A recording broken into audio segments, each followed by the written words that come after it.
guys, we got another night version of this, but looky, we have lights, so I'm pretty happy about that. It's not too bad out yet. It's still somewhat Amish electricity going on. We got another one of the big red machine. Do you have problems with your oil pressure? What's that, my hat? Yeah, I know, that's why I'm wearing the shirt instead.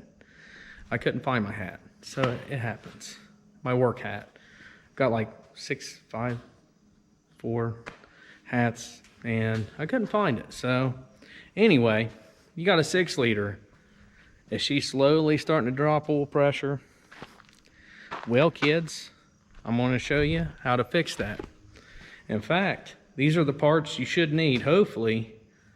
Oh man, I hope I'm not forgetting a part, because you're going to need some silicone too. And I'll explain why. You're going to need 1 oil pan gasket. Since you're already going to drain the oil, you might as well get one of those. And I went and splurged and got the milling pump. Well, the milling pickup tube. Now, what happens is, this O-ring right there on these 6-liters, they're known to crack. They're known to get dry, and they're known to start making your oil pressure slowly go down. This truck currently sits at roughly 10 psi at an idle. I know the internals of this motor should be a lot better than that. It runs too strong.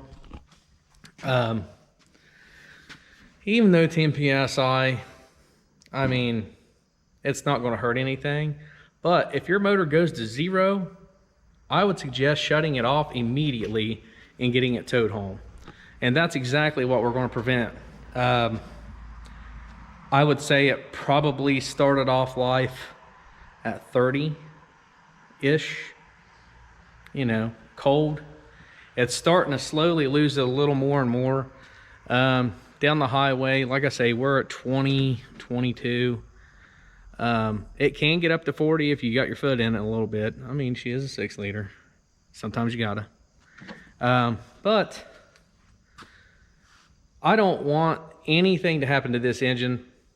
It's got 204,000, I think, on it.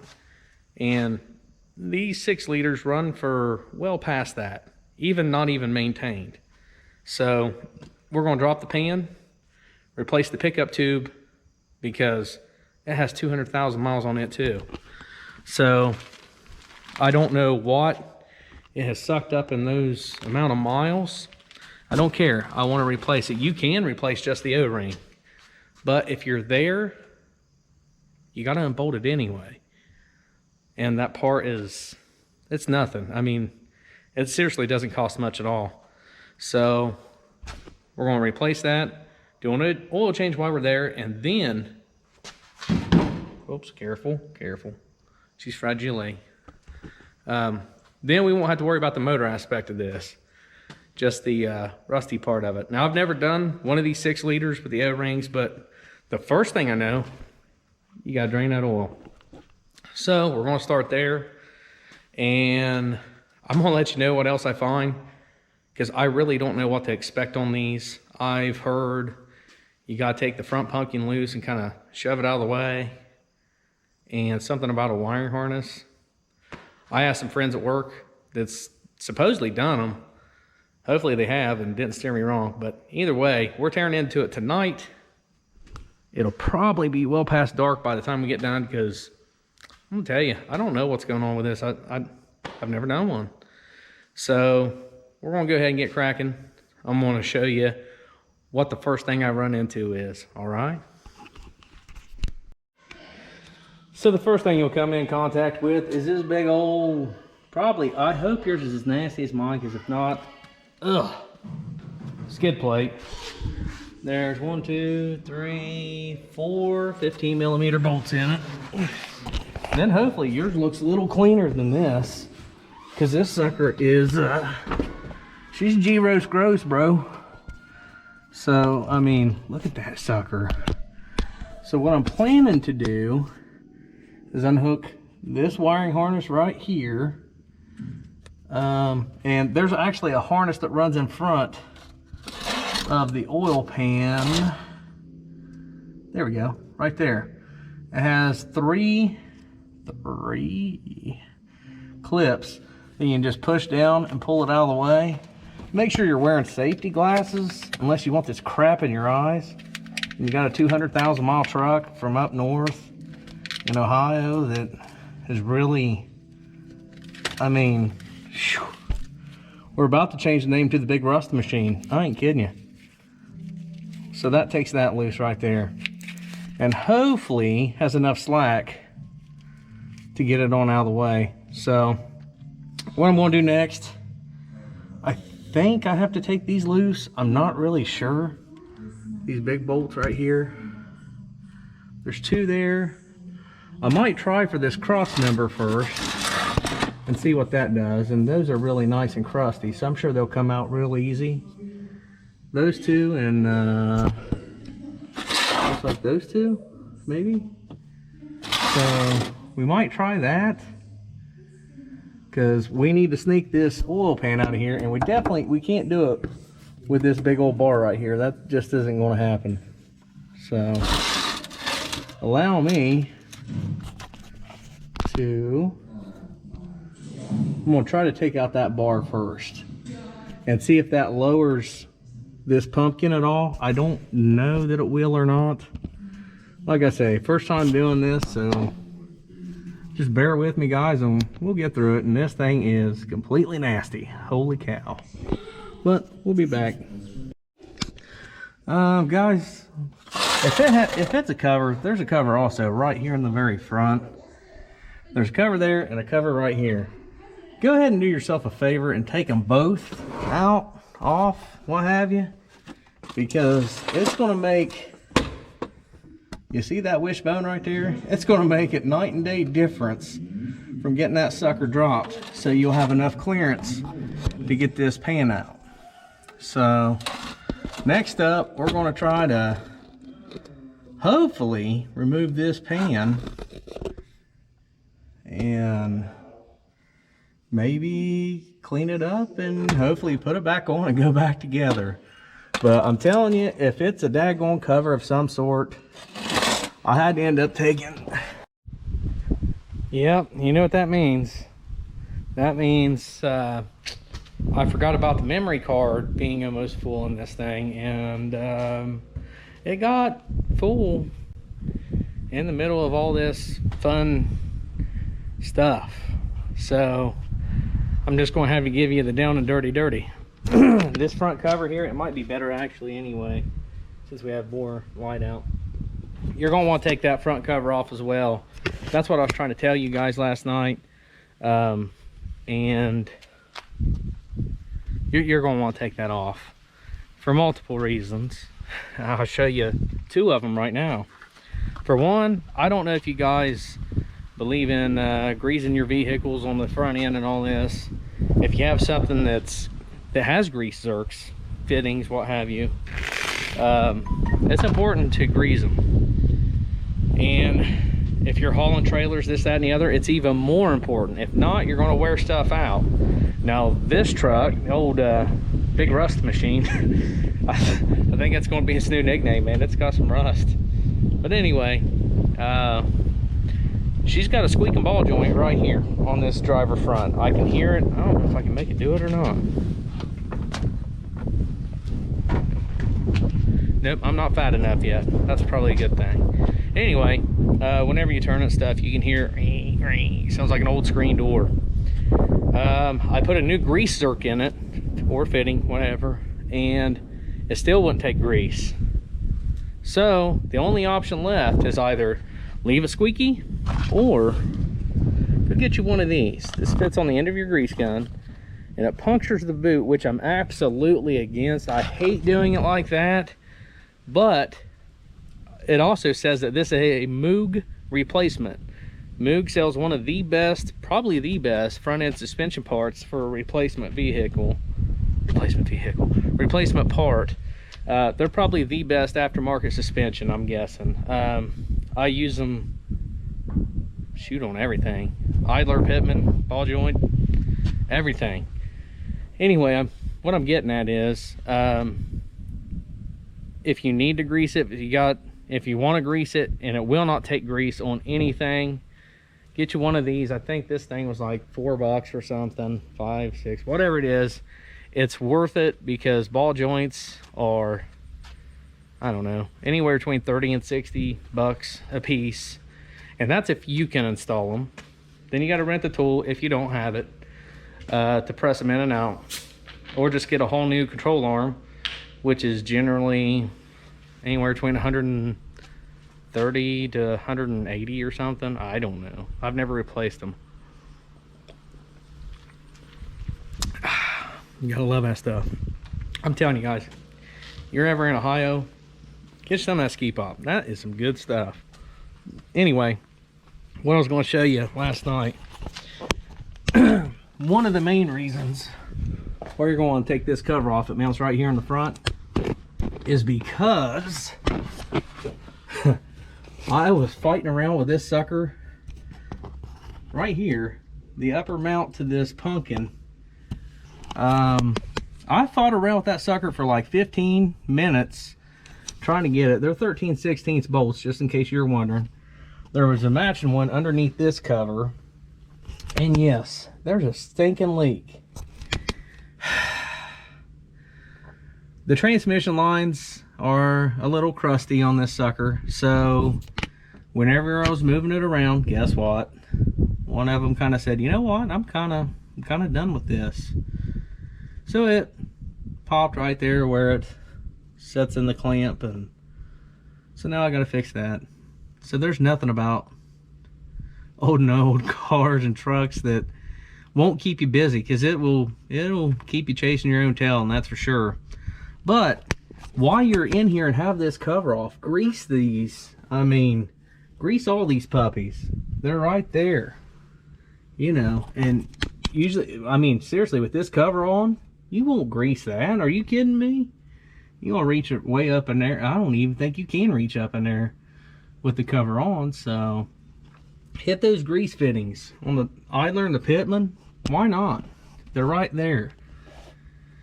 Plus, you're going to save some money in the long run. Those parts, you know, they're a couple $100 a piece, or together. Yeah, they're probably $100 each, maybe. I don't know. I can't remember. I don't want to lie to you, but you can Google it. But honestly, whenever I did this last night and took it apart, cleaned the pan, it took longer to clean the outside of the pan than what it did on the inside. That's not a joke. That's serious.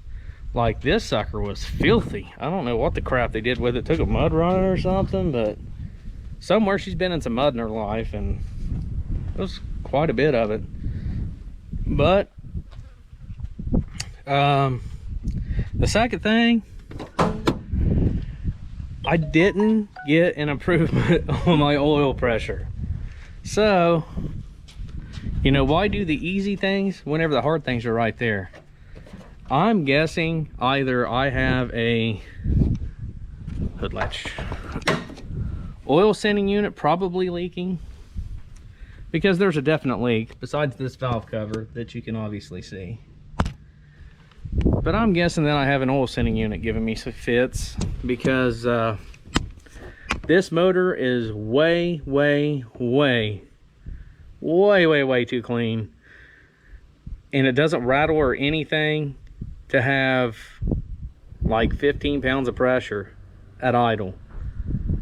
I mean, seriously, that's what I got. Now, that's engine warm and all this. I don't know what these 6 liters run. The last 6 liter I had was in a 2013 Caprice PPV, which was awesome. Missed the car. I'll have another one. But anyway, that being said, I don't really know what these things run, because it didn't have a gauge. That's Uncle Donnie there riding around. Anyway, but yeah, I'm betting that I have a sending unit problem. If not, apparently it's just a low oil pressure motor, so I'm just gonna run it until she goes kapooty. And then I don't know what we'll do with the motor, but I got a real good idea. You know what I mean? because these 6 liters, and especially the newer ones, and this is a newer model, this one has over 300 and some on horse. I can't remember what 353 I think it is. 353 stock. So old dad likes that. This is an 08, so it's got the horse ponies to her, and I don't know what heads those are, but either way, that's not this episode. That's another one to come, maybe. Hopefully not for a while, because I really do like this truck. I just, you know, it's got some issues. It's not perfect, but the cross member, there's a cross member you gotta take out. You do not have to remove the axles. I found this out removing one axle on the inside. I started to remove the passenger side one, and I was like, you know what? Wait a minute, this pan is actually below and should slide out. I just got to find the right angle. There's clips up on side of the transmission, oil pan, a 10 millimeter. That's, I think it's your oil cooler or something. Your oil cooler is mounted actually to your oil pan too, FYI.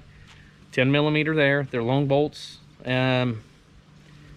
So see if you can get an oil cooler gasket as well. I didn't get one because I didn't know, and it didn't come with my kit. But if you're there, you might as well replace it. Mine luckily looked like it was in good shape, so I reused it, and it's not leaking there, so you know, that's a plus. But we're going to grease these fittings, and apparently we're going to replace a transmission line, because at least a little piece of it. We're just going to bend it, put 2 unions on it, call her good. I was going to rubber line it, but I kind of want to depend on this truck, and I don't want issues. And 4LE80s are expensive, and I don't yet know how to rebuild them, so we're not gonna push that envelope. But anyway, guys, I'm sorry. Sorry I let this car get full and I wasn't paying attention.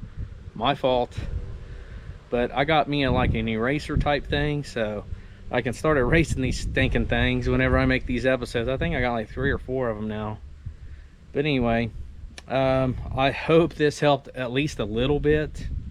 Let me try to think. Is there anything else? Just clean your gasket surface. All you need is a little wire wheel, hand wire wheel. Don't use the drill. 1, you probably can't get it up there. 2, it doesn't take it. All you want to do is get that old pressed rubber off of the surfaces on your pan and on your engine block. Wipe it off with a paper towel, and I forgot, on your engine block there's 4 places where you can see the engine comes together. Put a dab of silicone at each one of those. If not, these LSs are known for leaking right there at those spots where the block is actually put together. But if not, you're not going to have an issue, and I'll show you exactly what happened here. So as you can see, she started leaking right there where she's clamped. Can you see that? I had that thing bent funny. Come on. Hello. But she started leaking right there.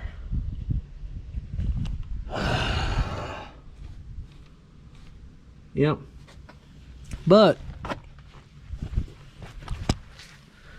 I will tell you this. I probably have one of the cleanest oil pans for a 200,000 mile 6-liter truck that's been used and abused. Inside and out. I mean, but these LSs are amazing. They're great. I love them. I'm glad I got it for multiple reasons. But again, guys, I'm sorry that I ran out of memory. I guess I forgot. But so like I was saying, apparently I ran out of memory on that memory card, and my battery must have went dead and I didn't know it. So here's the final ending to the Big Red Montine, as far as I think this one's the oil fill tube. Anyway, next up is the IROC Z, the one I've been waiting for. Little spoiler, I've already started the pedal transfer. You know, we're putting the old 5-speed pedals in her, or the manual transmission. It could be a 6-speed, whatever. But I haven't got to the nitty gritty of it yet because I want you guys to see it, and I haven't started recording it yet. So I've got it tore down enough to take care of all the boring crap that nobody really wants to see. So anyway, this is the end of this video. We're gonna start on that next one. So it's cold out here today. Good night almighty. But anyway, I hope this video helped you guys. You know, unfortunately, the big red machine, I don't know, it could be an oil pump problem keeping it at 10 psi. It could just be where these things like to run a drier sump. The cam bearings could have got injured. I don't know.